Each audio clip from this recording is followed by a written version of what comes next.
but participate, make suggestions, things like that. And even as a 6-year-old, I mean, my dad was having to read the lines at the read-through, and I would just kind of sit there at first. My father rants. Hollywood loves simple stories.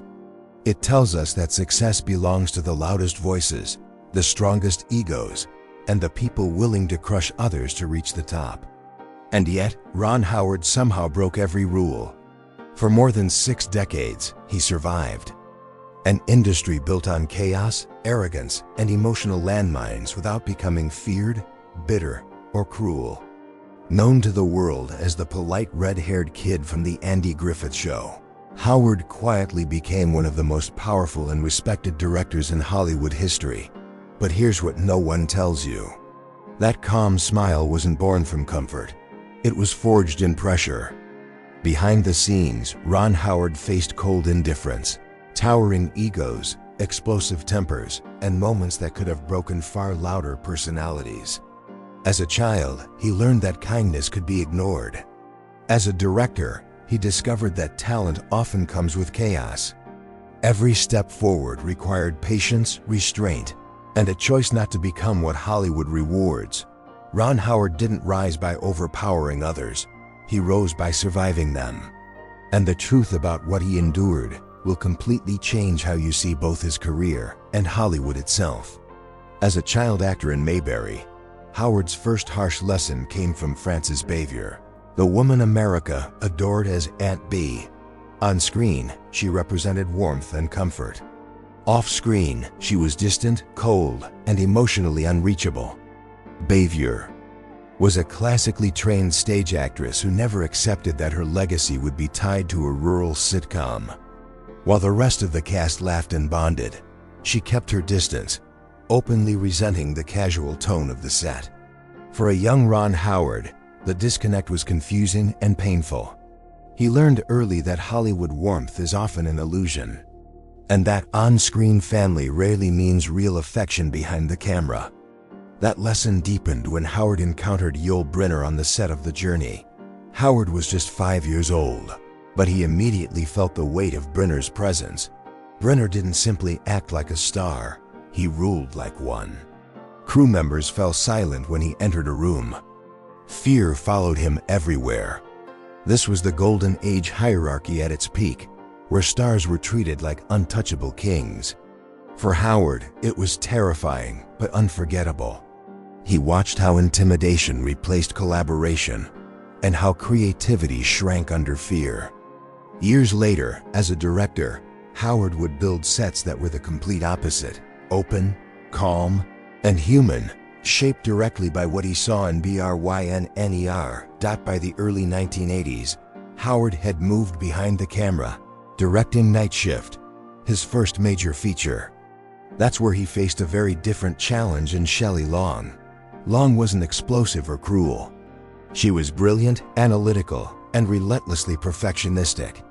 Every line, every movement, every motivation was questioned and dissected. While Michael Keaton thrived on spontaneity and Henry Winkler brought warmth and ease, Long slowed production with her intense process. Howard learned that intelligence itself can become a form of control. He realized that being a nice guy wasn't enough. To lead, he had to be clear, firm, and confident, even when facing a star who believed her questions were protecting the work.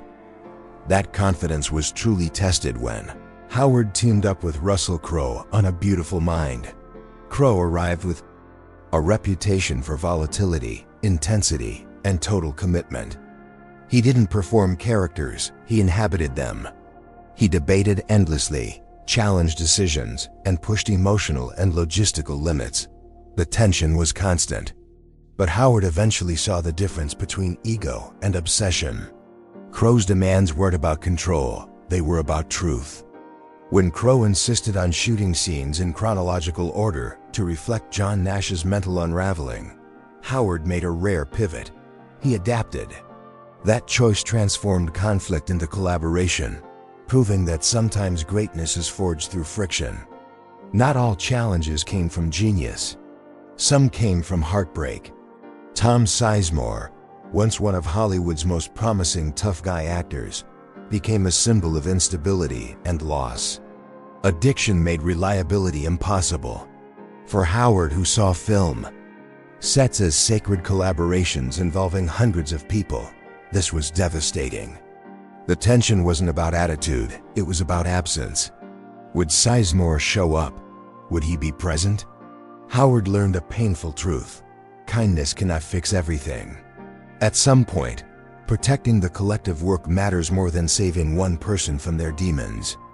The most personal challenge, however, came from someone Howard loved deeply. On happy days, Howard was the lead, until Henry Winkler's Fonzie became a cultural phenomenon. Almost overnight, the industry's respect for Howard shifted. Executives treated him differently. Even the idea of renaming the show was floated. Howard wasn't jealous of Winkler, he was hurt by the erasure. Still, he handled it with rare maturity, protecting the friendship while recognizing the message Hollywood was sending. That moment pushed him fully toward directing. If the industry wouldn't value him as an actor, he would become the one calling the shots. Through coldness, fear, obsession, tragedy, and displacement, Ron Howard learned what Hollywood rarely teaches, that leadership isn't about dominance, but endurance. Each difficult encounter refined his patience and strengthened his character. Today, he stands as proof that success doesn't require losing your humanity. He saw the darkness behind the curtain and chose the light. Thanks for watching. Subscribe for more untold Hollywood stories.